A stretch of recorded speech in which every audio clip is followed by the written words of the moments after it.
Magandang araw sa lahat, welcome po ulit dito sa atin channel ang Biyahe y Comida. Maraming salamat sa lahat ng nag-subscribe indeed. Nais namin ipaalam sa lahat ng amin mga subscribers na magkakaroon ng kaunting pagbabago sa atin mga content sa mga darating na araw, lalo na sa paparating na Kapaskuhan at Bagong Taon. Ito ay handog ng amin team sa lahat, lalo na sa atin mga kababayan OFW na hindi makakauwi ngayon paparating na okasyon. Maraming salamat sa lahat. Punta na tayo sa ating topic, December 13, 2025. Batang Quiapo, mapapanood na rin sa GMA. Ang daming naintriga sa inilabas na press release ng GMA7 tungkol sa streaming ng ilang kapuso shows sa I-Want.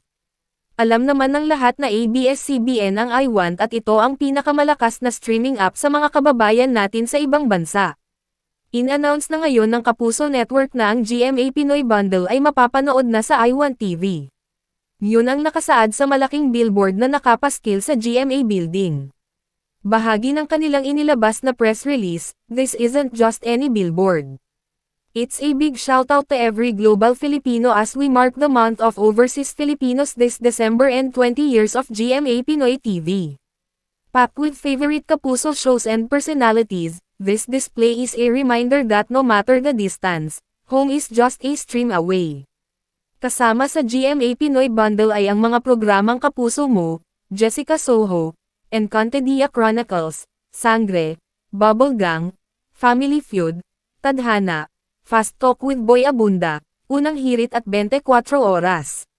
Sa isang malaking billboard na nasa GMA7 ay ang mga programa ng ABS-CBN, ang Batang Quiapo, It's Showtime, Ghosting nina Fayang Smith at JM Ibarra, ang Afam Wives at ang Bani World Tour.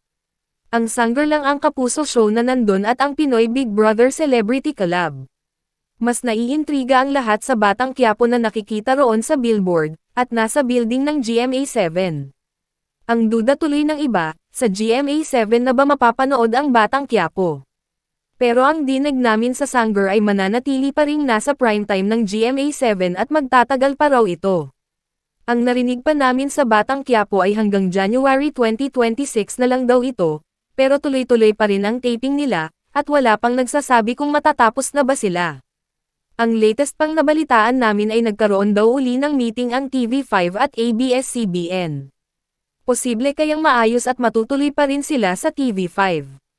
Pero i-announce na raw ng TV5 na starting January ay nasa primetime na nila ang A Secret in Prague nina Enrique Hill at Andrea Brillantes. Tingnan natin kung ano ang mga pagbabagong mapapanood natin sa telebisyon. Patuloy na bisitahin ang website ng Philstar ngayon. E-click ang mga link sa description box. At yan ang ating latest Showbiz Chika update for today. Huwag kalimutan mag-subscribe, i-click ang notification bell for more Showbiz Chika updates at suportahan po ang ating Facebook page. Maraming salamat sa lahat ng nag-subscribe indeed. Magandang buhay sa lahat. Adios.